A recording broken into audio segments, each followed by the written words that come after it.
Hi everyone, spring is finally here in the state of Delaware, I believe, so I had to do these photos, and I'm using new products here that I bought in a haul. I got some things from Michael's and miscellaneous places. It's not from a kit or anything, it's from my stash, so I'm thrilled to be using this. This one is called Skagit Valley Tulip Festival in Mount Vernon, Washington. It's where I'm from, and every spring, look at these pictures.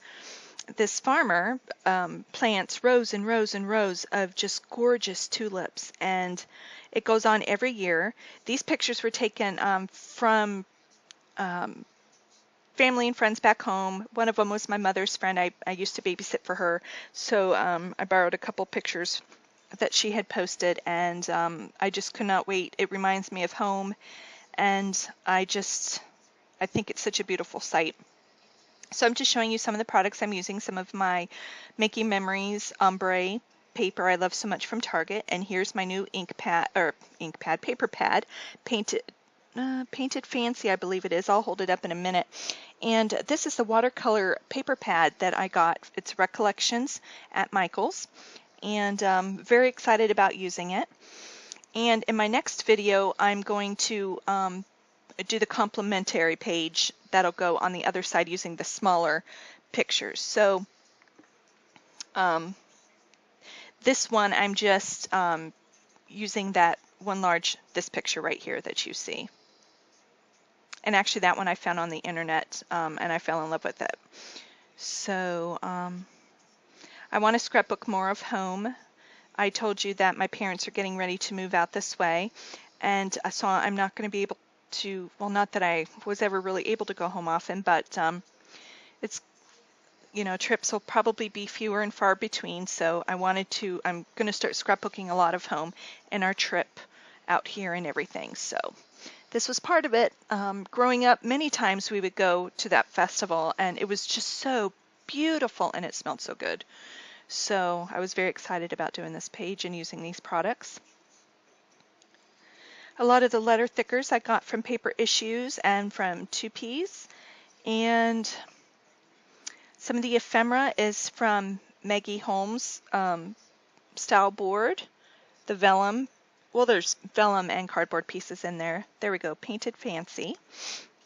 And I know that these watercolor flowers here are not tulips, but they complement all the colors in my photos, and a floral's a floral. So, ooh, not sure what happened right there. I hope this, okay, my video disappeared for a second, but it's back. So the branding strips in this paper pad, they're all just gorgeous. So I know I'm going to be using those everywhere. I pulled out this, I thought I was going to use more of the blue from my Making Memories ombre paper, and I do use it as just the slightest little background to mount the pictures on. But I decided on this purple. It was gorgeous, and it matched a lot of the purples in the tulips there. And then I pulled out, this has newsprint, and it has a watercolor effect on there, kind of like something spilled on it, which I love. Kind of reminds me of the effect I did on the video response I did for Ashley Laura's subby challenge. This paper just happened to be done for me already, so that was great. I'm a very slow scrapbooker. I know a lot of you can whip out a page in 45 minutes or whatever. I'm longer. I'm like an hour and a half, sometimes a little longer, but I fiddle a lot. I worry about placement, but to me it's just enjoying the whole process. It's not a race for me. So in fact, Bradley did more layouts than I did. I think he beat me by 1. He did 6 and I did 5 or 4 or 5. But he thinks I put more detail on mine, but I don't know. Some of his were very detailed, and he did a great job. I am going to, once Kelsey comes over tomorrow, I'm going to do a layout share of the two of them and what they created and came up with. So I'm being an instigator and getting them coming to the other side. I have a lot of some of my nursing school subscribers that said that they're giving scrapbooking a try because I talk so much about it and how relaxing it's been for me, and oh, I'm just so much happier going back to something I really love to do and enjoy. I mean, don't get me wrong, I adore school, but it's just hard. I need something brainless to do. And even though I do think during this process, it's using a completely different side of my brain. So I really enjoy it. Here I'm showing him how I ink the edges, and I'm showing him the depth, and he just loves it. So after that, he was inking everything, all of his edges. He really thought that was cool. How many videos do I have to voice over? 1, 2, 3, 4, 5, 6, 7, 8, 9. I have 9 that I have edited that I need to voice over. So it's just finding time because each one has to cure. I use Corel Video Studio Pro, and I really like the program now that I figured it out. But once I do the voiceover, then I have to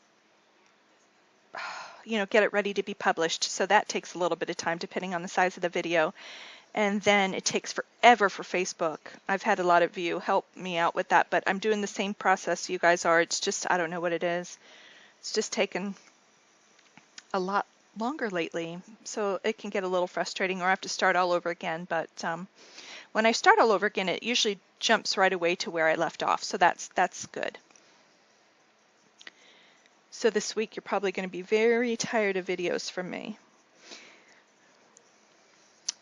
I don't know what happened. I thought I had it on at one point and I didn't, so a lot of the layering you're going to see here.